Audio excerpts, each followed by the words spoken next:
What would you do if you discovered your perfect life was built on lies? Sarah Matthews thought she had it all. A mansion in the Hamptons, a successful husband worth $180 million, and the security that comes with marrying into Manhattan's elite. But when her 8-year-old son innocently asked, "Mommy, why does Daddy have two girlfriends?"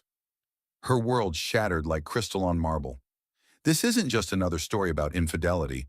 This is the shocking true account of how a real estate mogul systematically destroyed his wife's identity, forged financial documents to frame her for embezzlement, and used their own child as a weapon in his twisted game of psychological warfare. But what David Sterling didn't expect was that the woman he tried to erase would find an unlikely ally, a tech billionaire with the resources to fight back and the moral compass to seek justice. What follows is a masterclass in strategic revenge, where the hunted becomes the hunter and where a silent exit becomes the loudest victory of all. Stay with me because this story will change how you think about power, manipulation, and the incredible strength that lies dormant within us all. Sarah Matthews was arranging white peonies in her favorite crystal vase when her 8-year-old son Thomas dropped the bomb that would shatter her carefully constructed world. "Mommy, why does Daddy have two girlfriends?" he asked, swinging his legs from the marble kitchen counter of their Hamptons estate. Sarah's hands stilled on the delicate petals. The October morning light streaming through the floor-to-ceiling windows suddenly felt too bright, too harsh. "What do you mean, sweetheart?" "Well, you're his girlfriend because you're married," Thomas explained with the logical simplicity that only children possess. "But there's also Victoria who comes to his office. She has really long blonde hair, and she always hugs him. She told me to call her Auntie Vicky."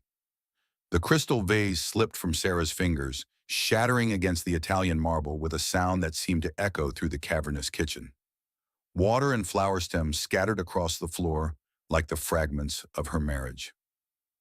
"Tommy," she whispered, kneeling to gather the broken pieces, her voice barely steady. "When did you meet Victoria?" "Last week when I visited Daddy's office. She was there again yesterday, too. She's really pretty, Mommy. She showed me pictures on her phone of her at the beach. She has lots of followers." Sarah cut her finger on a shard of crystal, watching a drop of blood fall onto the white marble. The pain was sharp and immediate, unlike the slow, creeping realization that had been building for months.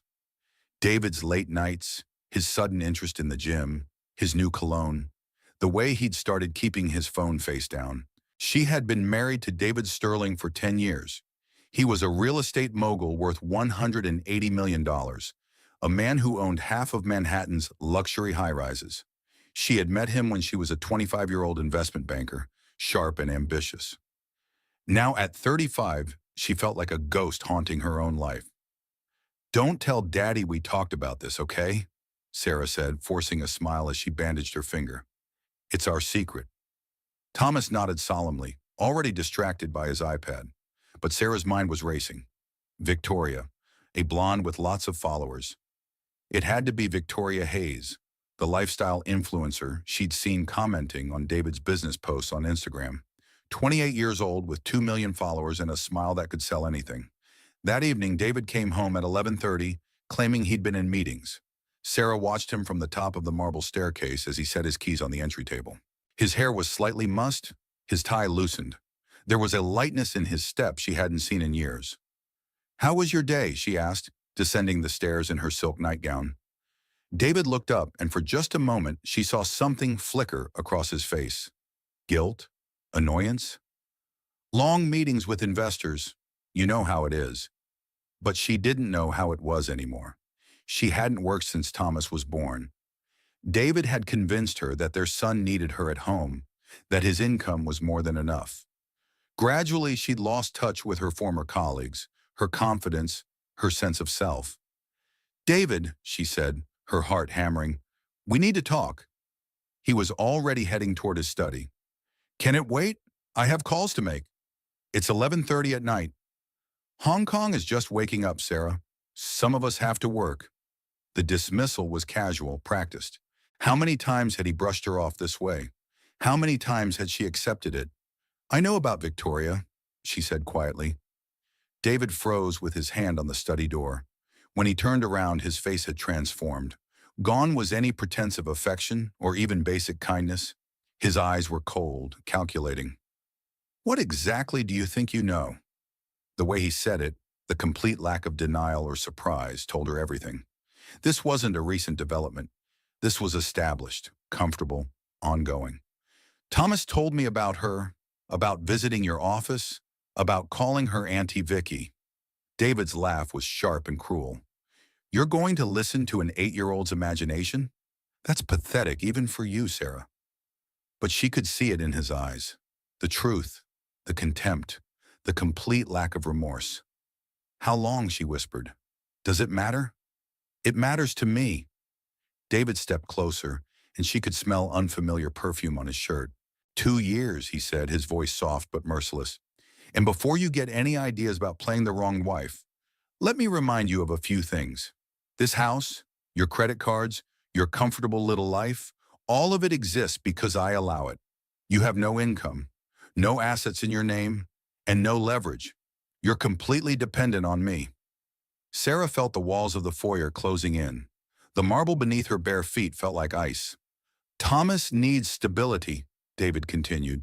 He needs his father, and any judge in New York will see that I can provide for him in ways you never could. So I suggest you think very carefully about what you want to do with this information. With that, he disappeared into his study, leaving Sarah alone in the vast, silent house that had never felt less like home.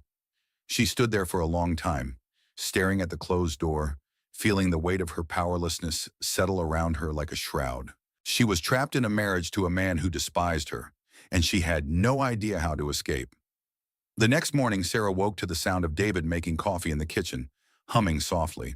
When she came downstairs, he looked up with a warm smile that made her question her own sanity. "Good morning, beautiful," he said, pulling her into his arms and kissing her forehead. "I'm sorry about last night. I was exhausted and said things I didn't mean." Sarah stood stiffly in his embrace. "David, about Victoria." "Sarah," he interrupted gently, "there is no Victoria, not in the way you're thinking.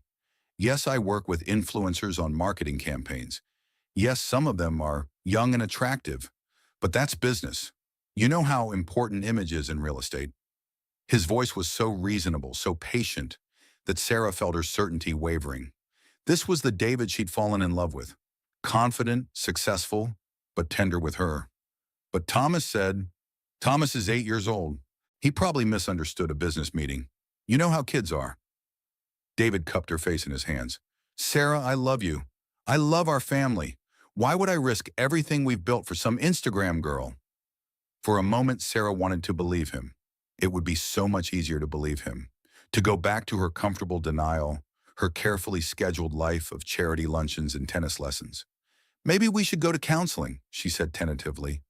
David's hands tightened slightly on her face, his thumbs pressing against her cheekbones.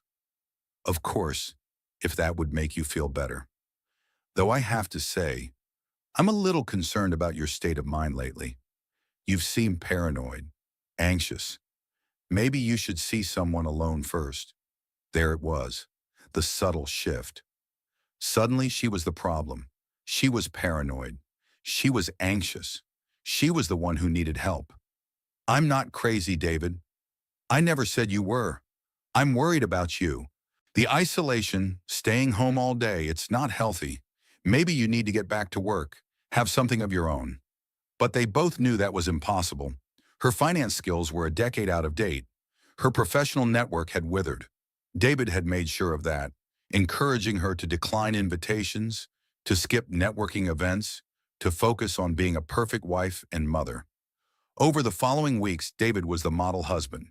He brought her flowers, took her to dinner at Le Bernardin, made love to her with an attention he hadn't shown in years. Sarah began to wonder if she had imagined everything, but she couldn't forget Thomas's innocent words. And late at night, when David thought she was sleeping, she heard him making whispered phone calls in his study. The conversations were brief, cryptic, but the tone was intimate in a way that made her stomach clench. The doubt gnawed at her like a persistent ache. She found herself studying David's face when he thought she wasn't looking, searching for signs of deception. She noticed how he positioned his phone screen away from her, how he'd started taking showers immediately after coming home from work. how he'd developed new preferences in cologne and clothing. Sarah had always been intuitive about people. It was what had made her successful in investment banking before David convinced her to give up her career. Now that same intuition was screaming that something was wrong, but David's relentless gaslighting made her doubt her own perceptions. "You're imagining things," he would say when she questioned his late nights. "You're being paranoid," when she asked about his phone calls. "You're not thinking clearly," when she pressed for explanations. The psychological warfare was subtle but effective. David had years of practice in manipulation, in making her feel small and insignificant. He knew exactly which buttons to push to make her question herself. 2 weeks into his campaign of loving attention, Sarah made a discovery that changed everything. She was in David's study looking for a pen when she accidentally knocked over a stack of legal documents.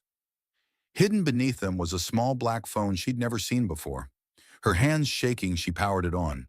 The message history made her stomach lurch. "Victoria, can't wait to see you tonight, wearing that red dress you bought me." David, "My wife is getting suspicious. We need to be more careful." Victoria, "Maybe it's time to tell her. I'm tired of hiding." David, "Not yet. I need to secure a few more assets first. Trust me, baby. By Christmas, we'll be together." The messages went back months, photos, videos, intimate conversations about their future together. Plans for a life that didn't include Sarah or Thomas. Sarah screenshotted everything, her fingers trembling as she forwarded the evidence to her own email. Then she carefully replaced the burner phone exactly where she'd found it.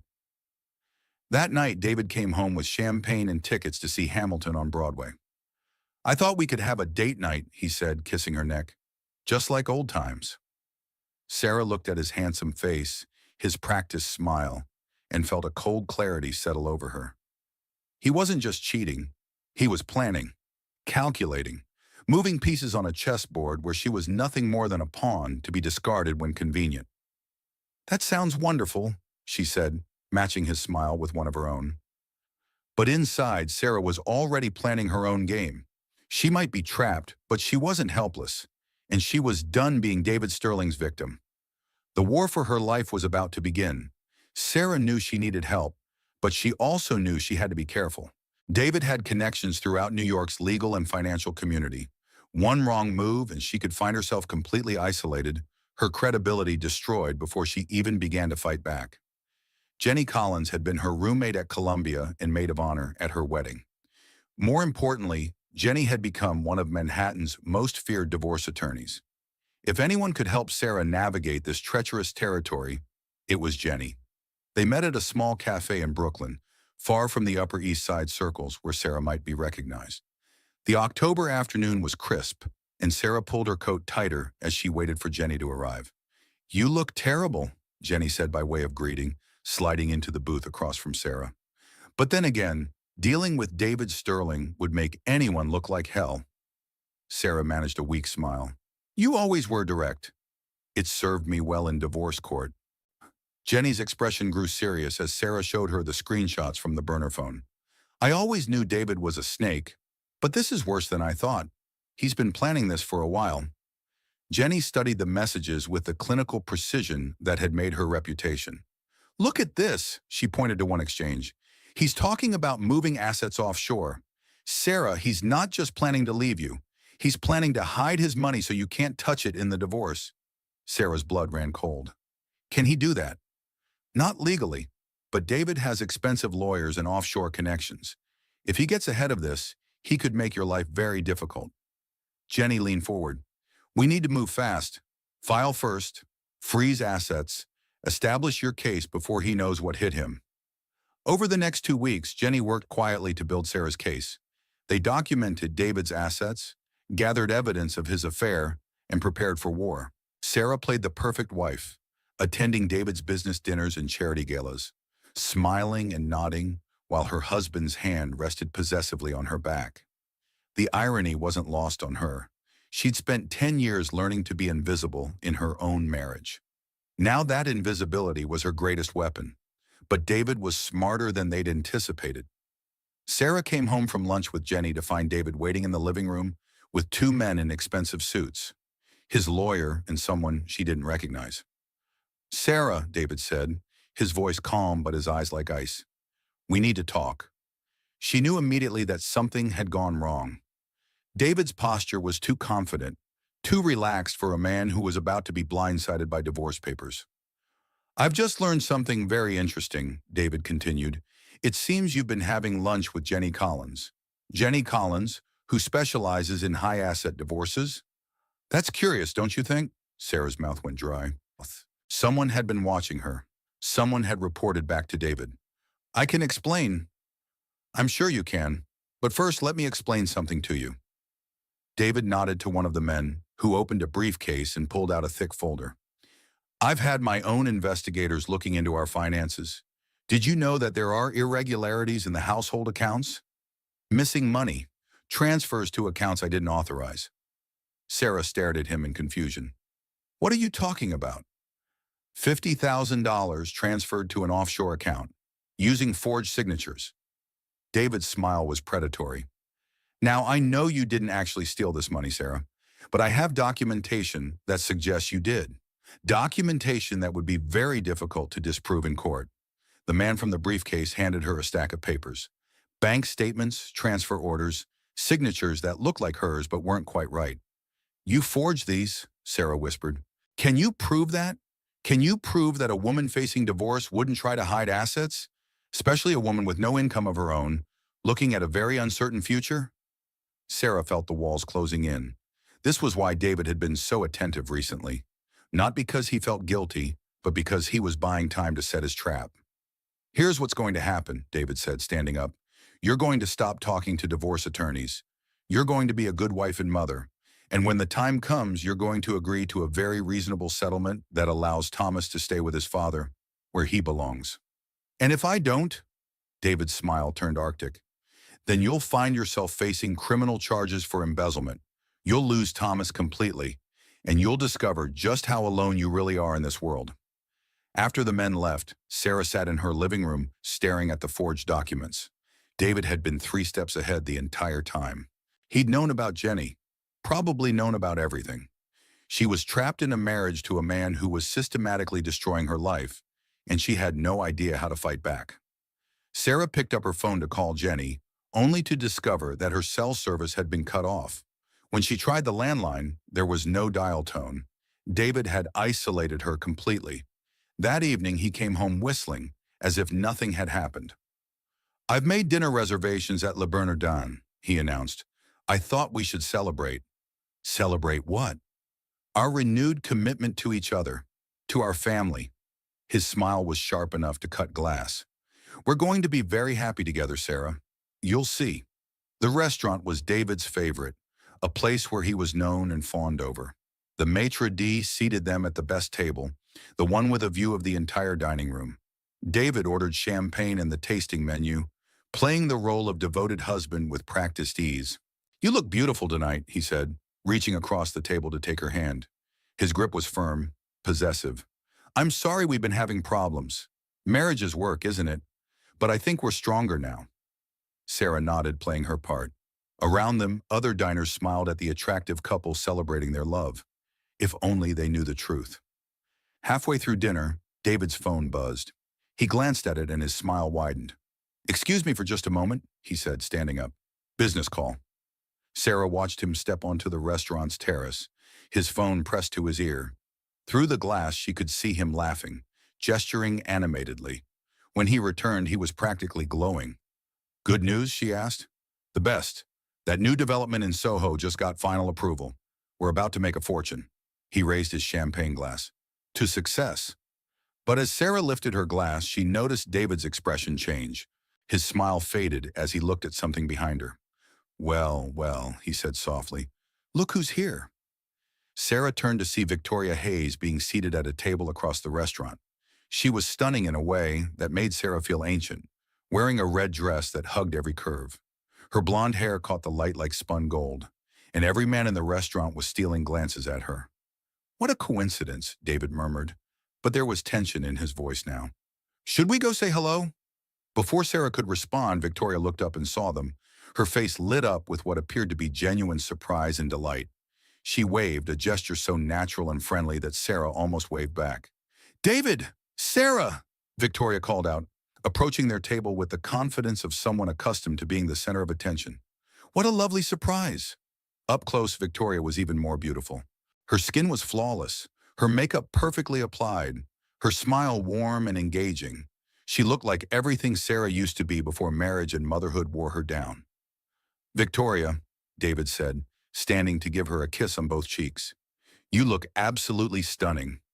Sarah, you remember Victoria Hayes, don't you? She's been helping with the marketing campaign for our new properties. Of course, Sarah said, forcing a smile. Lovely to see you again. I follow your Instagram, Victoria said, her voice bright and enthusiastic. Your charity work is so inspiring. David is lucky to have such a dedicated wife. The words were perfectly innocent, but there was something in Victoria's eyes, a spark of amusement that made Sarah's skin crawl. This woman knew exactly what she was doing. Are you dining alone? David asked, and Sarah caught the subtle tension in his voice. Oh no, I'm waiting for my date, Victoria said, glancing back at her table. He's parking the car. You'd probably know him, actually. Marcus Blackwood? Sarah felt David stiffen beside her. Marcus Blackwood was a name everyone in New York knew. Tech billionaire, worth nearly $3 billion, known for his privacy and his ruthless business practices. Marcus Blackwood, David repeated, and Sarah could hear the forced casualness in his voice. How did you meet? Through mutual friends. He's absolutely brilliant, and so different from the usual tech guys, you know? He actually reads books. Victoria laughed, a sound like silver bells. Anyway, I should get back. Lovely seeing you both. She glided back to her table just as a tall, dark-haired man in an impeccably tailored suit walked in. Marcus Blackwood moved with the quiet confidence of someone who owned the world, but didn't need to advertise it. He kissed Victoria's hand before sitting down, never once glancing in David and Sarah's direction. Interesting, David said, his voice tight. I didn't know they were seeing each other. Sarah studied her husband's face. For the first time in months, David looked unsure of himself. The appearance of Marcus Blackwood had clearly rattled him. Does it matter? She asked. Marcus Blackwood doesn't date casually, David said, his eyes fixed on the couple across the room. If he's here with Victoria, it means something. Sarah filed this information away. David was worried about something, and David Sterling didn't worry without good reason. The rest of dinner passed in uncomfortable silence. David kept glancing at Victoria's table, his jaw tight with tension. When they finally left, Sarah caught sight of Victoria laughing at something Marcus had said, her hand resting on his arm with easy intimacy. In the car, David was unusually quiet. Everything okay? Sarah asked. Fine, he said shortly, just thinking about business. But Sarah could see the wheels turning in her husband's head. Whatever game he'd been playing, the rules had just changed. And for the first time in months, Sarah felt a flicker of hope. Over the following days, Sarah watched David with new eyes. His confidence, which had seemed unshakable, was developing cracks. He made increasingly frequent calls behind closed doors, snapped at Thomas over breakfast, and canceled a business trip to Miami, something he never did unless the situation was critical. Sarah had always been good at reading people. It was what had made her successful in investment banking before David convinced her to give up her career. Now, watching her husband's growing anxiety, she began to see weaknesses in his perfect plan. The breakthrough came when Sarah was cleaning Thomas's room and found his iPad open to a message thread. Her son had been texting with his friend Jake about a sleepover, but Sarah's attention was caught by an earlier conversation. Thomas, my dad is really mad about something. Jake, oh, why? Thomas, I heard him yelling on the phone about Marcus. He said a bad word. Sarah's pulse quickened. Marcus. Marcus Blackwood, the man Victoria had been dining with. That evening, Sarah made her move. David, she said over dinner, I've been thinking about what you said, about being a better wife. David looked up from his phone, where he'd been typing furiously. Oh? I want to try harder. For Thomas. For us. Sarah kept her voice soft, submissive. Maybe I could help with your business?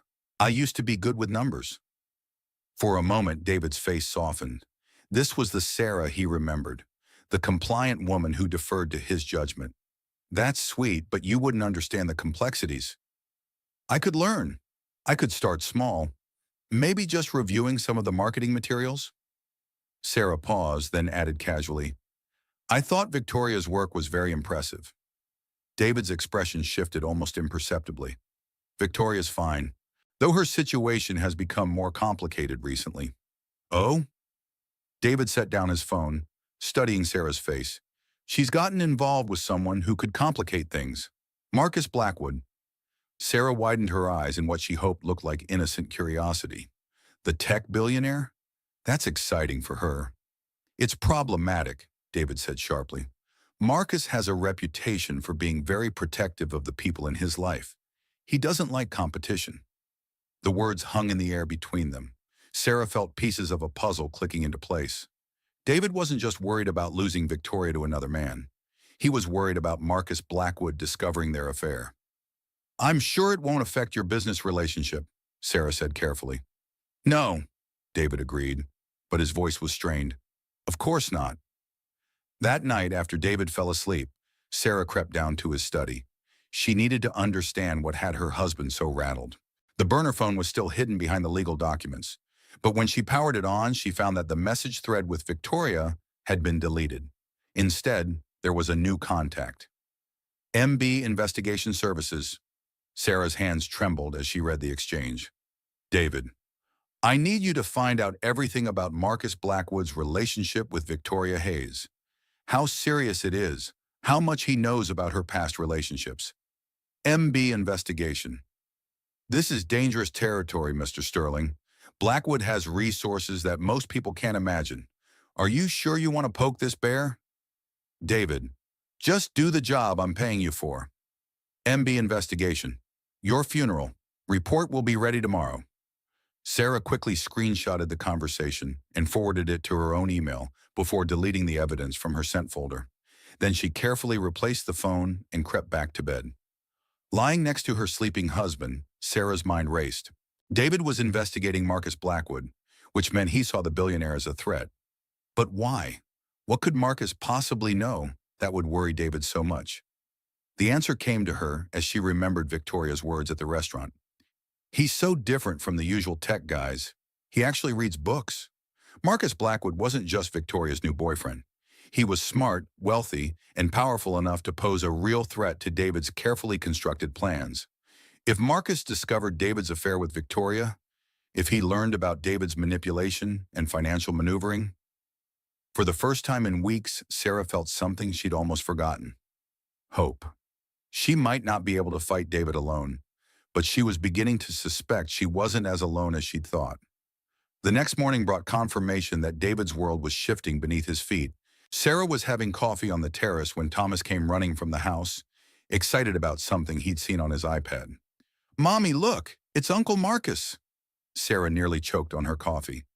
Uncle Marcus? Thomas showed her the screen, which displayed a news article about Marcus Blackwood's latest acquisition. But what caught Sarah's attention wasn't the headline. It was Thomas's easy familiarity with the name. You know Marcus Blackwood?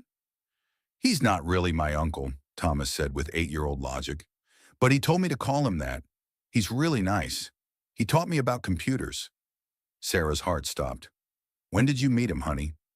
At Dad's office. He was there talking to Dad about business stuff. He saw me playing games and showed me how to code. He said I was really smart. The timeline was becoming clearer. Marcus hadn't just met Victoria recently. He'd been in David's orbit for weeks, maybe months, and David had never mentioned it. Thomas, Sarah said carefully. When was this?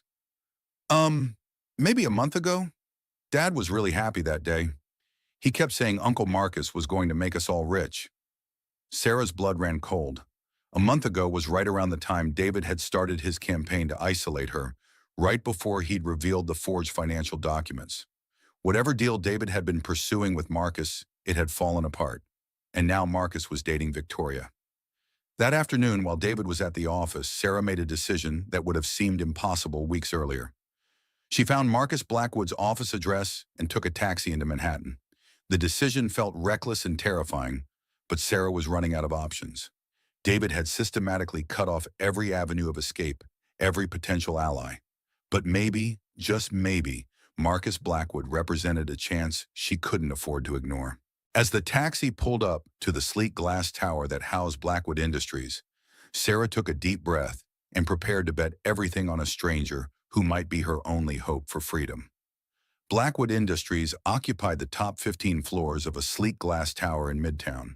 The lobby was minimalist and intimidating, filled with the kind of quiet that only serious money could buy. Sarah approached the reception desk, her heart hammering against her ribs. "I'd like to see Marcus Blackwood," she said, trying to project more confidence than she felt. The receptionist, a young man with the kind of perfect grooming that suggested he was paid very well to be discreetly judgmental, looked her up and down with practiced assessment. "Do you have an appointment?" "No, but I'm Sarah Sterling. I believe he knows my husband, David Sterling." The receptionist's expression shifted slightly, a flicker of recognition crossing his features. "One moment, please. For Tonborn." He made a quiet phone call, speaking in tones too low for Sarah to hear. After a few minutes, he hung up and smiled politely. "Mr. Blackwood will see you. 42nd floor." The elevator ride felt endless. Sarah stared at her reflection in the polished steel doors, wondering if she was making a terrible mistake. She was about to walk into the office of one of the most powerful men in America and essentially confess that her marriage was a fraud. The 42nd floor was all glass and steel, with panoramic views of Central Park that took Sarah's breath away.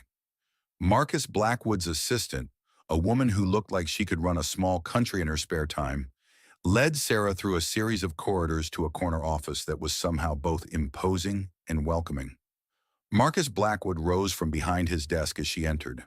He was taller than she'd expected, with dark hair touched with silver at the temples, and intelligent blue eyes that seemed to take in everything at once.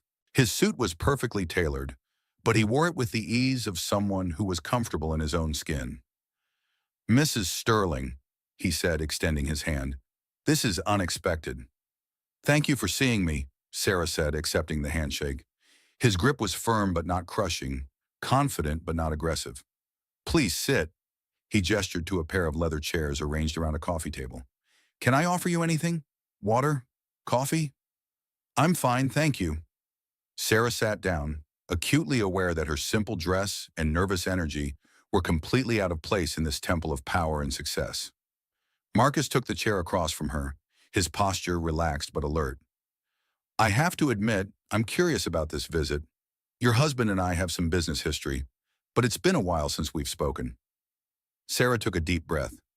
"Mr. Blackwood, I need to ask you something, and I hope you'll be honest with me. Are you dating Victoria Hayes?" If the question surprised him, Marcus didn't show it. His expression remained neutral, professional. "That's rather personal. May I ask why you want to know?" "Because my husband is having an affair with her, and I think you already know that." Marcus was quiet for a long moment, studying Sarah's face with the intensity of someone accustomed to reading people quickly and accurately. The silence stretched between them, broken only by the distant hum of traffic far below. "Yes," he said finally.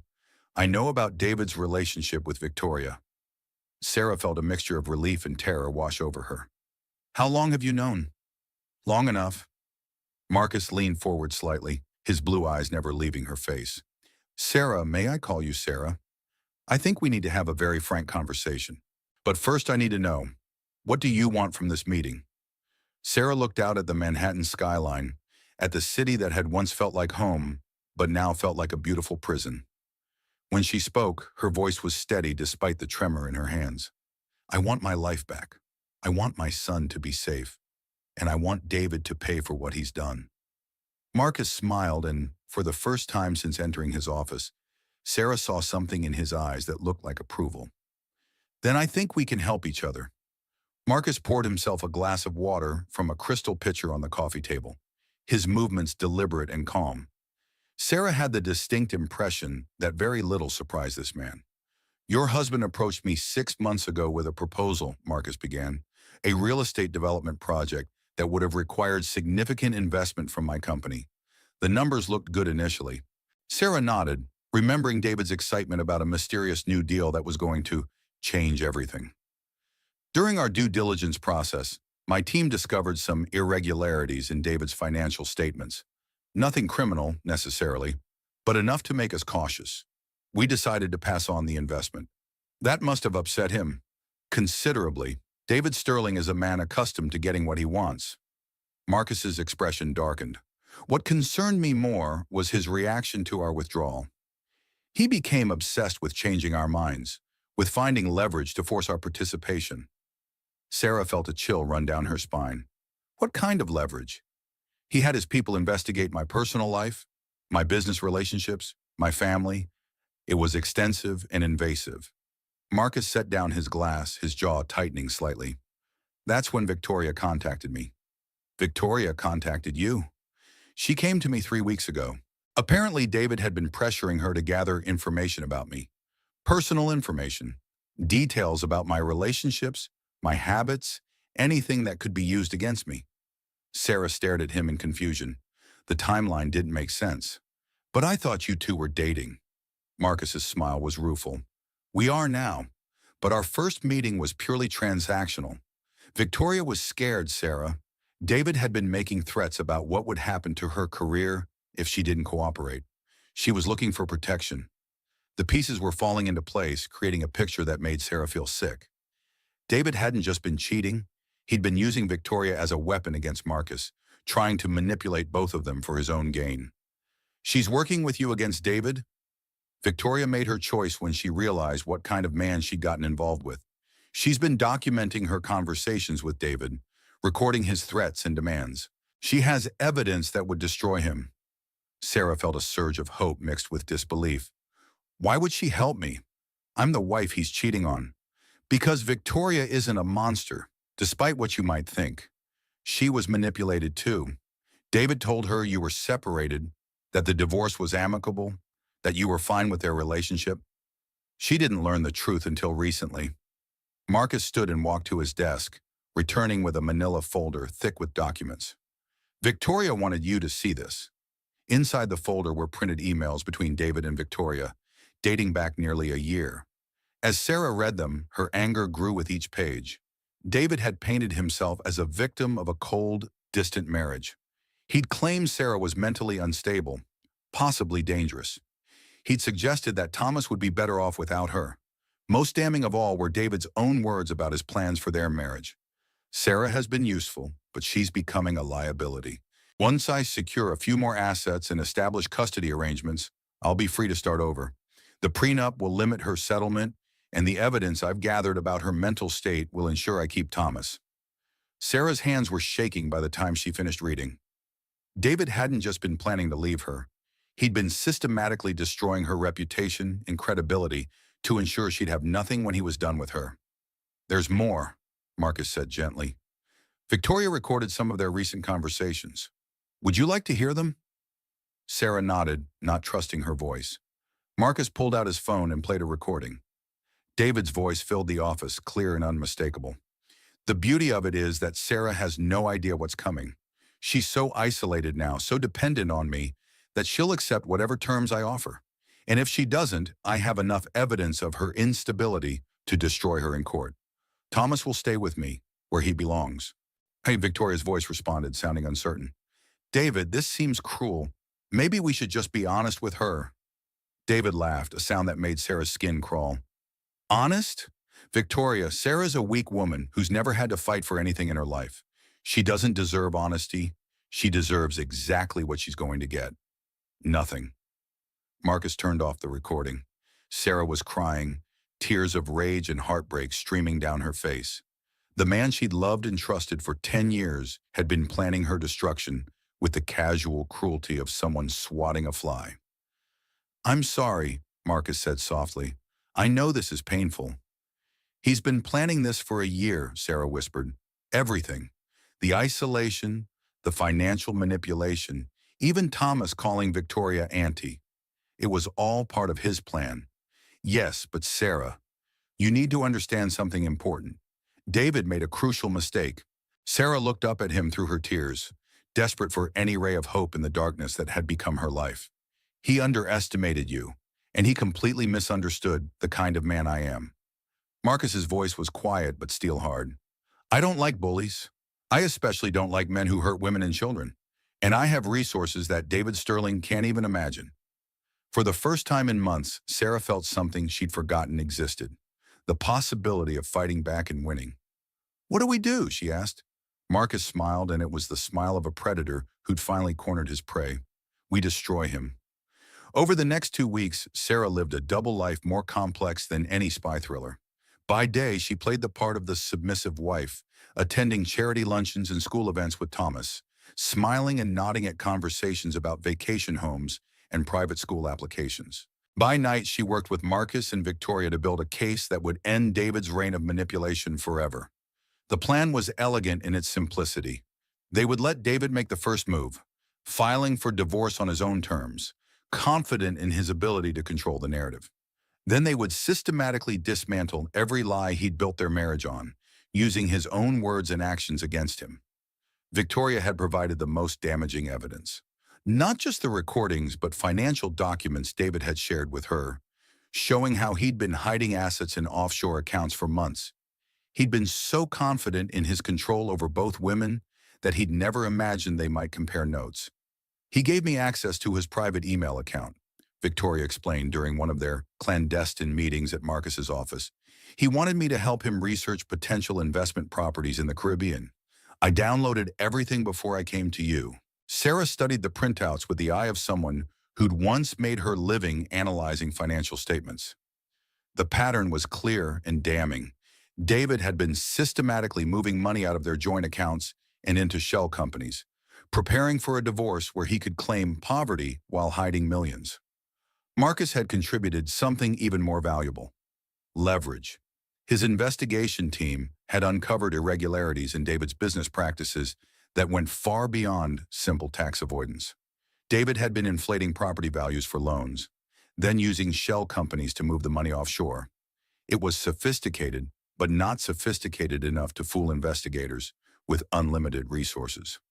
"The federal authorities are very interested in your husband's creative accounting," Marcus told Sarah during one of their strategy sessions. "They've been building a case for months. We're simply providing them with additional evidence." Sarah had played her part perfectly, gathering information from David's home office and computer when he was at work or traveling. Her finance background proved invaluable as she decoded the complex web of transactions David had used to hide his crimes. She also documented everything about their home life: the way David spoke to her in front of Thomas, the subtle psychological manipulation, the isolation tactics. She kept a detailed journal, recording dates, times, and witnesses to David's behavior. The trap was set. Now they just had to wait for David to spring it himself. The moment came on a rainy Thursday morning in November. Sarah was making breakfast when David announced he'd be filing for divorce. "I've tried to make this work," he said, his voice heavy with manufactured sadness as he poured himself coffee. "But I think we both know this marriage is over." Sarah set down her spatula carefully, her heart racing despite knowing this moment was coming. "David, maybe we should talk about this. Try counseling." "I've already filed the papers," David said, pulling a legal document from his briefcase with the satisfaction of someone revealing a winning hand. "I think you'll find the terms generous, considering the circumstances." Sarah read through the divorce agreement with growing amazement at David's audacity. He was offering her a settlement of $500,000, limited visitation with Thomas every other weekend, and no claim to any of his business assets. The prenup she'd signed years ago, he claimed, limited her rights to anything more. "This is very little money, David." "It's more than you deserve," David said, his mask slipping slightly to reveal the contempt he'd been hiding. "Considering your recent behavior?" "My recent behavior?" David sat down across from her, his expression suddenly serious and concerned, like a doctor delivering a difficult diagnosis. "Sarah, I've been patient with you, but your mental health has become a real concern. The paranoia, the accusations, the way you've been acting around Thomas. I have documentation of everything." He pulled out another folder, this one thick with what appeared to be medical records and psychological evaluations. "Dr. Richardson has been very helpful in assessing your condition," David continued. "He agrees that Thomas would be better off in a stable environment with his father." Sarah stared at the documents, feeling a chill of recognition. Dr. Richardson was the family psychiatrist David had insisted she see after their confrontation about Victoria. The sessions she'd thought were confidential had apparently been feeding information directly to David's legal team. You've been planning this for a long time, Sarah said quietly. I've been trying to protect our son from an increasingly unstable mother, David replied, his voice taking on the reasonable tone of a concerned parent. Sign the papers, Sarah. It's the best deal you're going to get. Sarah looked at her husband, this man she'd loved and trusted for 10 years, and felt the last of her illusions die. But instead of the crushing despair she'd expected, she felt something else, a cold, clear anger that sharpened her focus like a blade. No, she said simply. David's expression darkened, the mask of concern slipping to reveal the predator beneath. Excuse me? I said no. I'm not signing anything. Then you'll force me to take this to court. And I promise you, Sarah, you won't like how that turns out. I have evidence of your mental instability, your inability to care for Thomas, even some concerning financial irregularities that could suggest criminal behavior. David leaned forward, his voice taking on a threatening edge. Those missing funds from our household accounts, the ones transferred to offshore accounts using your electronic signature? Very difficult to explain to a jury. Sarah stood up slowly, drawing on every ounce of strength she'd built over the past weeks. You mean the forged documents you created? The fake bank transfers? The offshore accounts that you set up in my name? For the first time, David looked uncertain, a flicker of confusion crossing his face. I don't know what you're talking about. I think you do. Sarah walked to the kitchen counter and picked up her phone. Would you like to hear some recordings? I have some fascinating conversations between you and Victoria, and some even more interesting financial documents that show exactly how you've been hiding assets. David's face went white, the color draining from his cheeks as if he'd been physically struck. You can't have... Those conversations were private. Nothing's private when you're planning to destroy someone's life, Sarah said, her voice steady and strong for the first time in months. Did you really think Victoria would go along with your plan forever? Did you think she enjoyed being your puppet? Victoria loves me, David said, but his voice was shaking, the confidence that had carried him through years of manipulation, finally cracking. Victoria was terrified of you until she found someone who could protect her from you.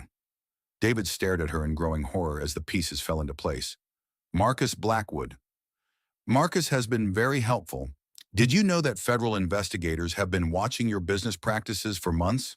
Something about loan fraud and tax evasion. Marcus was kind enough to share some additional evidence with them. David stumbled backward, his carefully constructed world crumbling around him like a house of cards in a hurricane. You can't do this. You're just a housewife. You don't have the resources to fight me.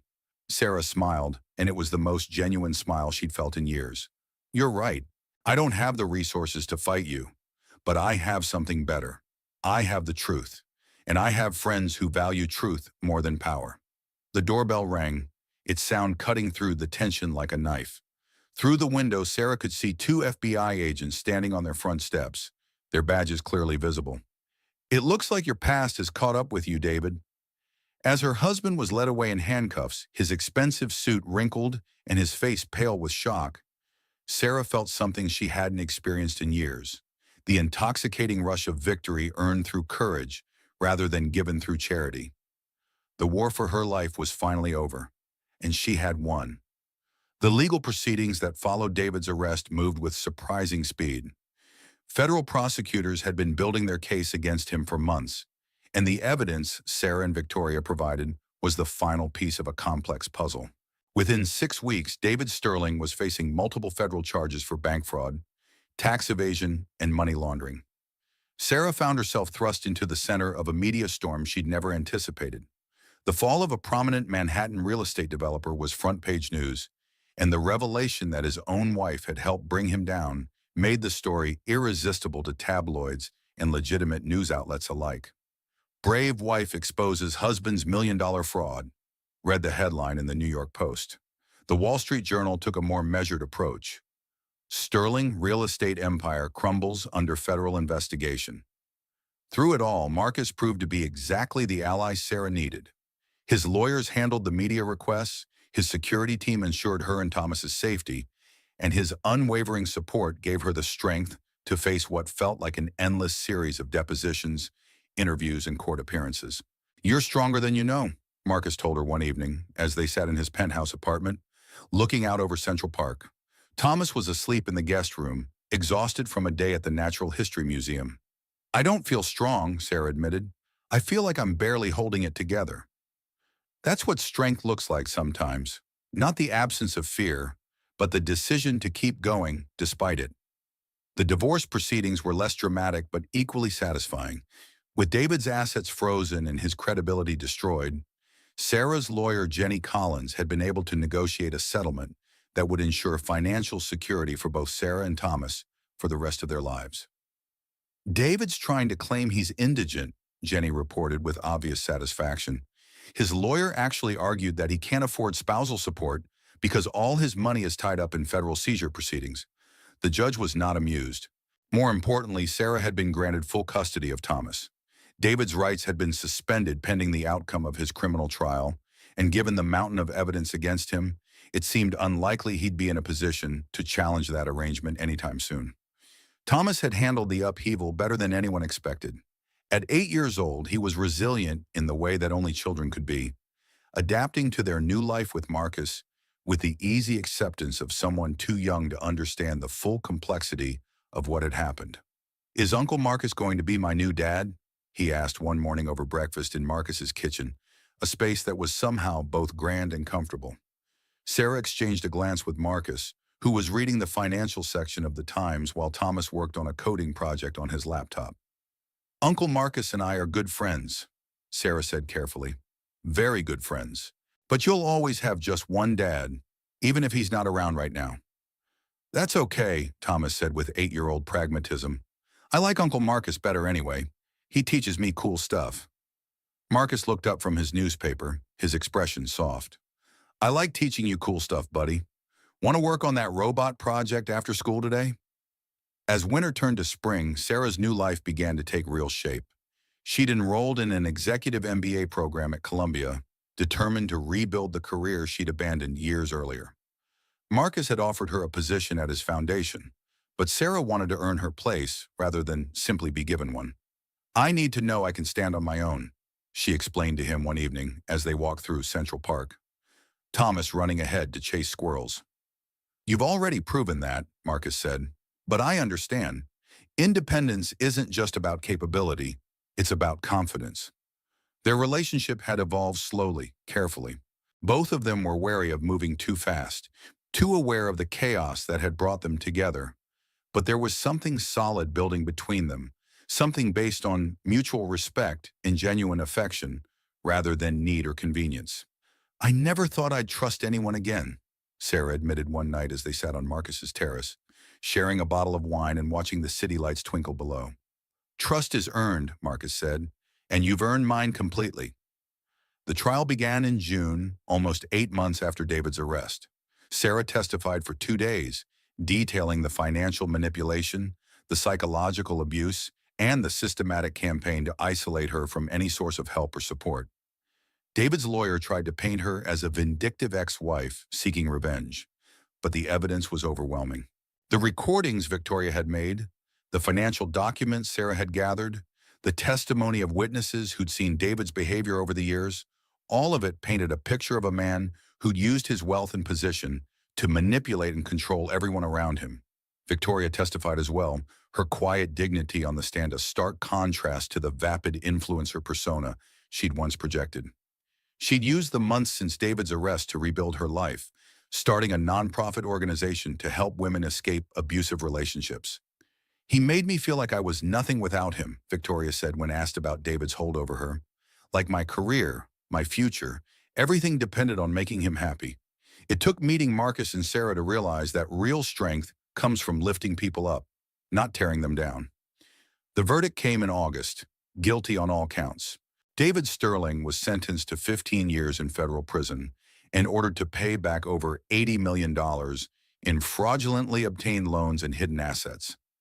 Sarah felt no joy when the sentence was read, only a profound sense of closure. The man who tried to erase her existence had been erased himself, disappeared into the anonymity of the federal prison system. But her real victory wasn't David's downfall. It was the life she'd built from the ashes of her marriage. 1 year after David's conviction, Sarah stood in the conference room of Sterling Matthews Consulting, the firm she'd founded with her divorce settlement and an investment from Marcus's venture capital fund. The irony of keeping David's name in her company's title wasn't lost on her. It was a reminder of how far she'd come, rather than where she'd been. The Peterson account is ready to move to phase 2, her business partner and former Columbia classmate Rachel Kim reported. They're thrilled with our preliminary findings. Sarah smiled, reviewing the quarterly reports spread across the mahogany table. Sterling Matthews specialized in helping women entrepreneurs navigate the complex world of business finance and venture capital, a field Sarah had discovered was still dominated by the kind of men who thought they knew what was best for everyone else. "How's the new mentorship program coming along?" Sarah asked. "We have 30 women enrolled for the next cohort," Rachel said, "and Marcus's foundation has agreed to sponsor scholarships for anyone who can't afford the fees." The mentorship program was Sarah's pride and joy, a way to ensure that other women wouldn't find themselves as isolated and vulnerable as she'd once been. The program taught financial literacy, business skills, and most importantly, how to recognize and escape manipulative relationships. "Sarah," Rachel said, her voice taking on a more personal tone, "there's something else we need to discuss." Sarah looked up from the reports, noting the slight smile playing at the corners of Rachel's mouth. "Forbes wants to do a cover story about your journey from abused wife to successful entrepreneur.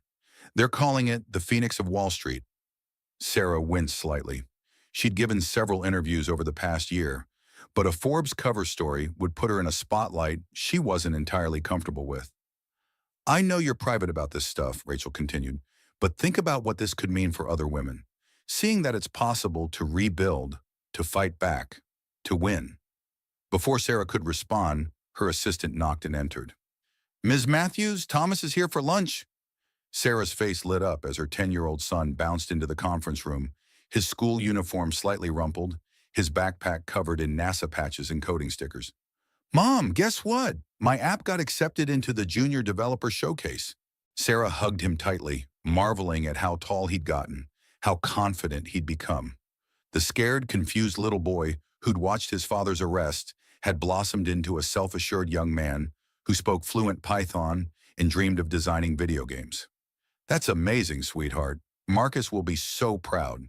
"Speaking of Marcus," Thomas said with the casual air of someone delivering momentous news, "he wants to ask you something tonight. Something important. He made me promise not to tell you what it is, but he seems really nervous." Rachel raised an eyebrow. "Interesting. Any idea what this might be about?" Sarah felt her cheeks warm. She and Marcus had been living together for 6 months, a gradual transition that had felt natural and right. They'd talked about the future in abstract terms, but nothing concrete. "I have no idea," she said, though her heart was racing with possibility. That evening, Marcus was indeed nervous in a way Sarah had never seen before. He'd made dinner himself, something he rarely did, and had sent Thomas to spend the night with his friend Jake, ostensibly for a sleepover, but more likely to give them privacy. "You're acting strange," Sarah said as they finished dessert on the terrace of Marcus's penthouse. The October evening was crisp, and the city sparkled below them like a carpet of diamonds. "Am I?" Marcus asked, his voice slightly higher than usual. "I don't feel strange.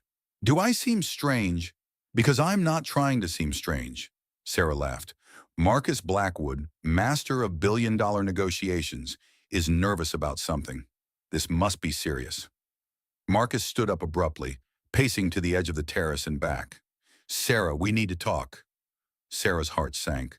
Those words, in her experience, never led anywhere good. "Okay, what about?" "About us. About our future. About what we want."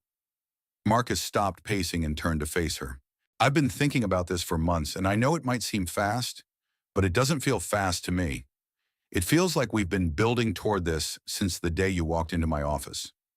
Sarah felt her pulse quicken. "Building toward what?" Marcus dropped to one knee beside her chair, pulling a small velvet box from his jacket pocket. "This." Sarah stared at the box, then at Marcus's face, seeing hope and vulnerability and love shining in his eyes. "Sarah Matthews," he said, his voice steady now, "you are the bravest, strongest, most remarkable woman I've ever known. You've shown me what it means to fight for what matters, to build something beautiful from something broken. I love your courage, your intelligence, your laugh, the way you make everything better just by being in the room. He opened the box to reveal a ring that was elegant and classic, nothing like the ostentatious diamond David had given her years ago. This was a ring chosen by someone who knew her, who understood that true beauty lay in simplicity and authenticity. Will you marry me? Will you build a life with me? Will you let me spend the rest of my days proving that I'm worthy of the gift you've already given me? Sarah looked at this man who'd helped her reclaim her life, who'd stood by her through the darkest period of her existence, who'd never once tried to control or diminish her. She thought about the scared, isolated woman she'd been just 2 years ago, and the confident, successful woman she'd become.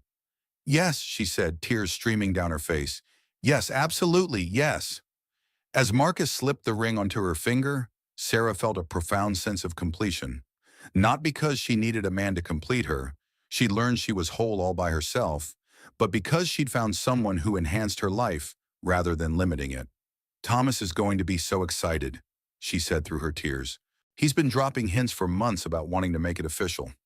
He actually helped me pick out the ring, Marcus admitted. He said it needed to be mom-appropriate, which apparently means classy but not too flashy.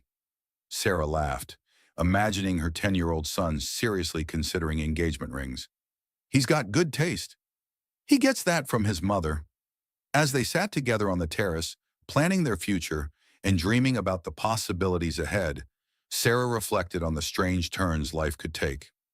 3 years ago, she'd been a woman with no options, no allies, and no hope. Tonight, she was engaged to a man who loved and respected her, running a successful business that helped other women, and raising a son who was confident in his own worth. The silent exit from her old life had become the foundation for everything she'd built since. She'd learned that the most powerful revenge wasn't destroying your enemies. It was living so well that their opinions became irrelevant. I love you, Marcus said quietly, his arm around her as they watched the city lights twinkle below. I love you too, Sarah replied, feeling the truth of those words in every cell of her body. She'd finally found what she'd been searching for all along. Not someone to save her, but someone to share the life she'd saved for herself. 2 years after her engagement to Marcus, Sarah thought she'd left the chaos of her past behind forever. Sterling Matthews Consulting was thriving, with offices in New York and Los Angeles. Thomas, now 12, was flourishing in his private school and had already received early interest from MIT for his coding abilities. Her marriage to Marcus was everything she dreamed a partnership could be: equal, supportive, and built on genuine love and respect. Then David got out of prison. His sentence had been reduced for good behavior and cooperation with federal authorities in related cases. After serving just 5 years of his 15-year sentence, David Sterling was a free man, and he had apparently spent his time behind bars planning his return to prominence. He's been granted supervised visitation with Thomas, Jenny Collins informed Sarah during an emergency meeting at Sarah's office. 3 hours every other Sunday, supervised by a court-appointed guardian. Sarah felt the familiar chill of fear she'd thought she'd conquered forever. How is that possible? He was convicted of felonies. He's completed anger management and parenting classes. His lawyer argued successfully that he's been rehabilitated and deserves a chance to rebuild his relationship with his son. Jenny's expression was grim. The judge was sympathetic to the argument that children need their fathers. What does Thomas think about this? That's up to you to find out. But Sarah, there's more. Jenny slid a folder across the desk. David's been busy since his release. He's written a book. Sarah opened the folder to find a galley copy of a memoir titled Redemption: How I Lost Everything and Found My Soul. David's photo on the back cover showed a man who looked older, grayer, but somehow more polished than when he'd gone to prison. He's positioning himself as a reformed man who made mistakes but learned from them, Jenny continued. The book paints him as a victim of ambition who lost sight of what really mattered. He talks about missing you and Thomas, about regretting his choices. Sarah flipped through the pages, her anger growing with each sentence. David had rewritten history completely, turning himself into a sympathetic figure while carefully omitting the psychological abuse, the manipulation, the systematic campaign to destroy her life. He's going on a media tour next month. Morning shows, podcasts, speaking engagements about redemption and second chances. Jenny's voice was tight with fury. He's trying to rehabilitate his image. That evening, Sarah sat Thomas down for one of the hardest conversations of her life.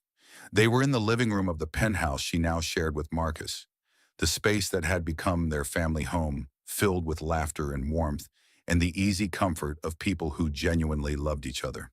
Thomas, I need to talk to you about your father. Her son, now tall for his age and bearing an increasing resemblance to David around the eyes, looked up from his laptop where he'd been working on a program that could analyze stock market patterns. Is he getting out of prison? Sarah was sometimes amazed by how perceptive Thomas had become. Prison had been an abstract concept to him when David was first sentenced. But as he'd grown older, he'd understood more about why his father was gone. He got out last week, and the court has decided that he should be allowed to see you sometimes, if you want to see him. Thomas was quiet for a long moment, his fingers still poised over his keyboard.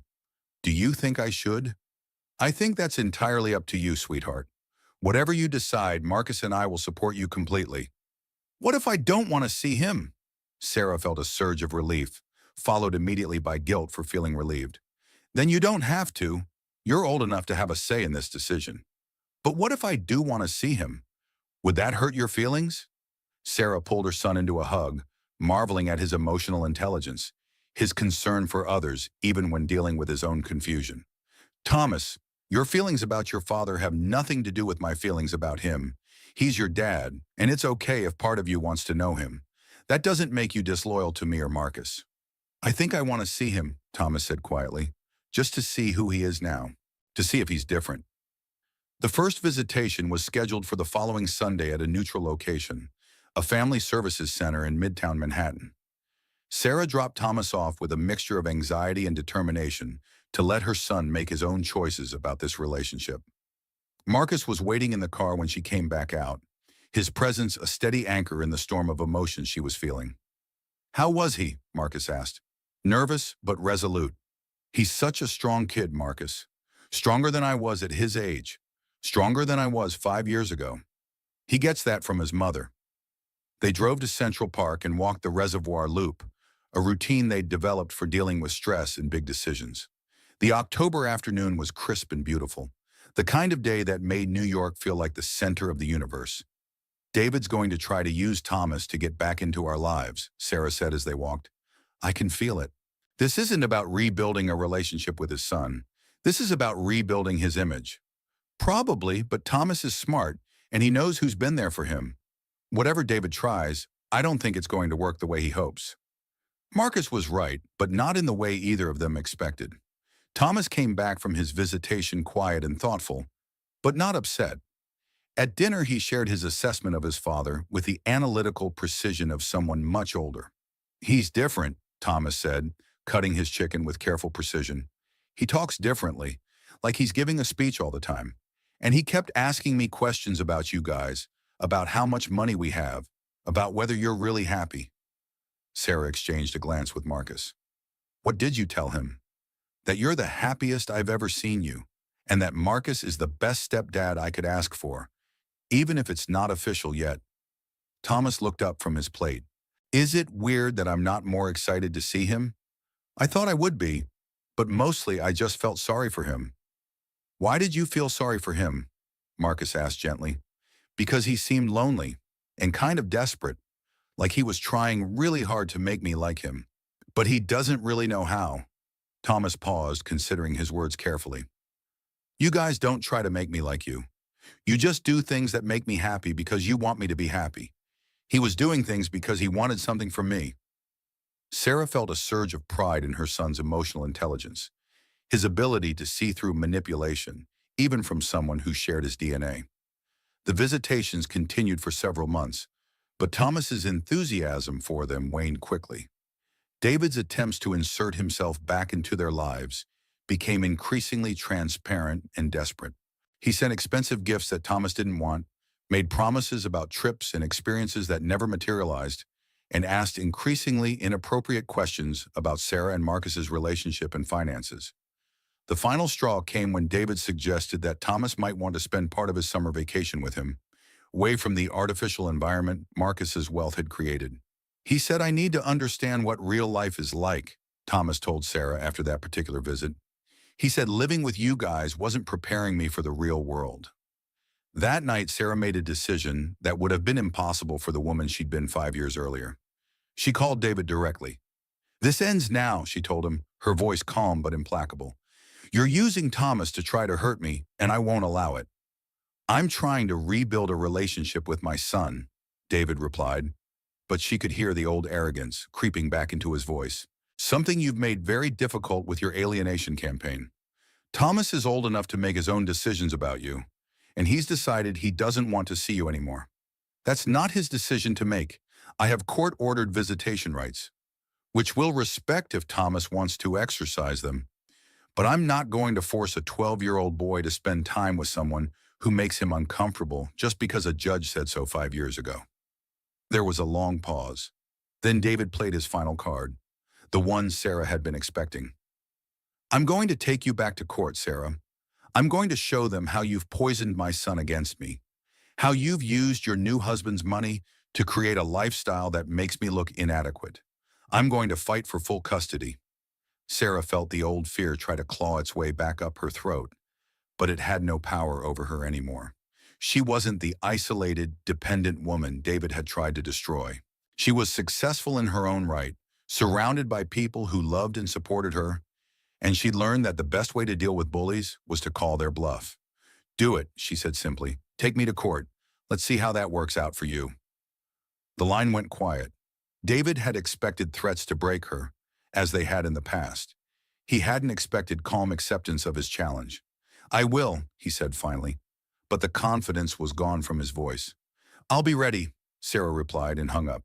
She turned to find Marcus and Thomas watching her from the kitchen doorway, both of them with expressions of concern and admiration.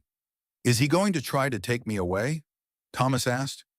Sarah knelt down to her son's level, taking his hands in hers. "He's going to try. But Thomas, you're not the same scared little boy you were when this all started, and I'm not the same scared woman. We're a family now, the three of us, and families stick together. Son near the one. Besides," Marcus added with a slight smile, "I know some very good lawyers." The custody battle that followed was the last test of everything Sarah had become. David's legal team, funded by his book advance and speaking fees, painted her as a gold digger who had used her son as a weapon against his father. They argued that Marcus's wealth had created an artificial environment that was harmful to Thomas's development, and that the boy needed his biological father's influence to become a well-rounded man. Sarah's team, led by Jenny Collins and backed by Marcus's resources, presented a different story. They showed the court documentation of David's previous manipulation and abuse, the recording of his statements about destroying Sarah's life, and most importantly, they presented Thomas himself.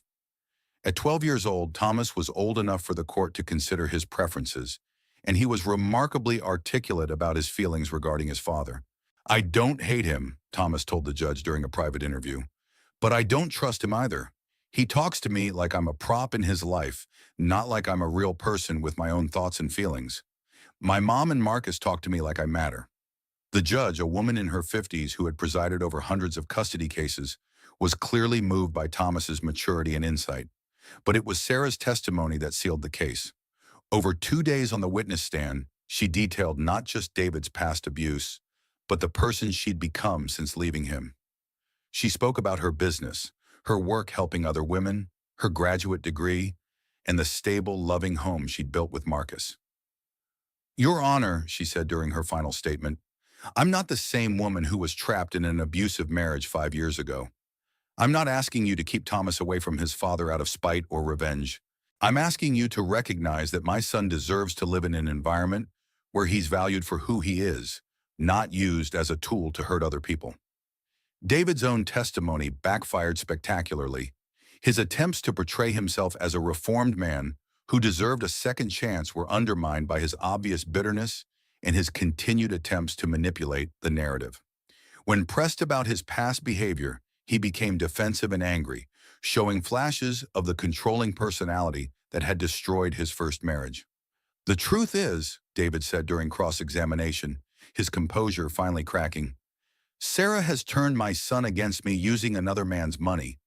She's created a fantasy world where she's the victim and I'm the villain, when all I've ever tried to do is provide for my family." Jenny Collins pounced on the opening. "Mr. Sterling, isn't it true that you told Ms. Hayes, and I quote, 'Sarah is a weak woman who's never had to fight for anything in her life. She doesn't deserve honesty. She deserves exactly what she's going to get.'" "Nothing?" David's face flushed red. "That was taken out of context. I was under enormous stress. And isn't it true that you systematically moved marital assets into offshore accounts to hide them from your wife during divorce proceedings?" "I was protecting legitimate business interests." "And isn't it true that you forged your wife's signature on financial documents and then tried to frame her for embezzlement?" David's lawyer objected. But the damage was done. The man who had spent 5 years in prison, supposedly learning from his mistakes, was revealing himself to be exactly the same manipulative narcissist he'd always been. The judge's ruling was swift and decisive. Thomas would remain in Sarah's primary custody, with David granted supervised visitation only if Thomas requested it. The court found that David had failed to demonstrate any genuine rehabilitation and that his continued attempts to manipulate the situation showed he remained a potential threat to his son's emotional well-being. "This court's primary concern is the best interests of the child," Judge Martinez stated. "While we recognize the importance of father-child relationships, we cannot ignore evidence of continued manipulative behavior and the child's own clearly expressed preferences." Outside the courthouse, David made one final attempt to control the narrative. He'd arranged for a small group of supporters and a few media outlets to witness his statement about the injustice of the ruling and how the family court system was biased against fathers. Sarah watched from across the street as David played his victim card one last time, claiming that wealthy elites like Marcus Blackwood could buy any outcome they wanted in the American justice system. But his audience was sparse, and his message felt hollow even to the few reporters who'd bothered to show up. "Is it over?" Thomas asked, standing between Sarah and Marcus as they watched David's impromptu press conference. "It's over," Sarah confirmed, putting her arm around her son's shoulders. "He can't hurt us anymore." "Good," Thomas said simply. "Can we go home now? I want to work on my robotics project." As they walked away from the courthouse, Sarah reflected on how different this moment felt from the terror and helplessness she'd experienced during her first confrontation with David's manipulation. She was no longer fighting for survival. She was protecting the life she'd built through her own strength and determination. 6 months later, Sarah stood on the deck of Marcus's yacht, the Athena, watching the Mediterranean sunset paint the sky in shades of gold and crimson. They were celebrating the 5th anniversary of her escape from David, a date they'd turned into a family holiday celebrating courage, resilience, and new beginnings. Thomas, now 13 and taller than his mother, was teaching Marcus's niece how to use the diving equipment. His easy confidence and natural leadership were a joy to watch. The scared little boy who'd once been caught between his parents' war had grown into a young man who knew his own worth. "Any regrets?" Marcus asked, settling beside her with 2 glasses of champagne. It had become their traditional question, asked annually on this date. Sarah considered the question seriously, as she always did. She thought about the naive young woman who'd fallen in love with David Sterling's charm and confidence. She thought about the years of slowly shrinking, of accepting less and less of herself until she'd almost disappeared entirely. She thought about the terror of those final months when she'd believed she was completely powerless. "I regret the time I lost," she said finally. "I regret that it took me so long to find my courage, but I don't regret the journey because it led me here." She gestured around the yacht, but she wasn't referring to the luxury or the wealth. She was talking about the family they'd built, the love they shared, the work that gave her life meaning. "I spent years thinking my worth was tied to being someone's wife, someone's mother. I thought I needed to be taken care of." Sarah stood and walked to the railing, looking out at the endless blue horizon. "Now I know that the most valuable thing I can be is myself. Everything else is just bonus." Marcus joined her at the railing, slipping his arm around her waist. "Thomas wants to know if we can take the jet to London next month." Apparently, there's a technology conference he's desperate to attend. Sarah laughed. 13 years old and already jet-setting to international conferences. What have we created? A boy who knows his worth and isn't afraid to pursue his dreams, like his mother. Down below, they could hear Thomas and his cousin laughing as they experimented with underwater photography equipment. The sound filled Sarah with a deep contentment that had nothing to do with their surroundings and everything to do with the knowledge that she'd given her son something David never could: the security of unconditional love and the confidence to be authentically himself. I got a call from Victoria yesterday, Sarah said. Her nonprofit just received a $10 million grant from the Department of Justice to expand their programs nationwide. That's wonderful. How many women do they think they'll be able to help? Thousands, maybe tens of thousands. Sarah smiled, thinking about her former rival, who'd become an unexpected ally and then a genuine friend. She said something interesting. She said that watching me rebuild my life gave her the courage to rebuild hers. It was true. In the years since David's downfall, both women had transformed their experiences into forces for positive change. Victoria's organization had helped hundreds of women escape abusive relationships, while Sarah's consulting firm had empowered female entrepreneurs to build independent, successful businesses. You know what the best part is? Sarah said. David thought destroying me would make him more powerful. Instead, helping me discover my own strength has made both Victoria and me more successful than he ever was. Marcus smiled. The best revenge is living well. No, Sarah said, turning to face him. The best revenge is using your freedom to lift others up. Success that only benefits you is hollow. Success that creates opportunities for others is immortal. As the sun dipped below the horizon, painting the sky in brilliant oranges and purples, Sarah felt a profound sense of completion. Not because her story was over, but because she'd finally become the protagonist of her own life. The girl who'd once needed saving had become the woman who saved herself. And in doing so, she discovered that the most powerful victory wasn't defeating your enemies. It was becoming so completely yourself that their opinions became irrelevant. I love you, Marcus said quietly, his arm around her as they watched the stars begin to appear in the darkening sky. I love you too, Sarah replied, feeling the truth of those words in every cell of her body. She'd finally found what she'd been searching for all along. Not someone to complete her, but someone to share the complete life she'd built for herself. In the distance, Thomas called out that he'd spotted dolphins playing in the yacht's wake. Sarah and Marcus hurried to join him at the bow, where they stood together as a family, watching the graceful creatures dance through the phosphorescent water. It was a perfect metaphor for Sarah's journey. She'd learned to navigate the depths without losing herself, to play in the wake of her own choices, and to move forward with grace and power toward whatever horizon awaited. The silent exit from her old life had become the foundation for everything beautiful that followed. And as she watched the dolphins disappear into the vast, starlit sea, Sarah knew that the best chapters of her story were still being written. If this story resonated with you, or if you know someone who needs to hear that escape and rebuilding are possible, please hit that like button. It helps more people discover these powerful stories. Share your thoughts in the comments below, especially if you've witnessed similar situations of financial or emotional manipulation. And don't forget to subscribe and ring that notification bell, because every week we bring you real stories of ordinary people who found extraordinary courage when it mattered most. Your support helps us continue sharing these tales of resilience and transformation.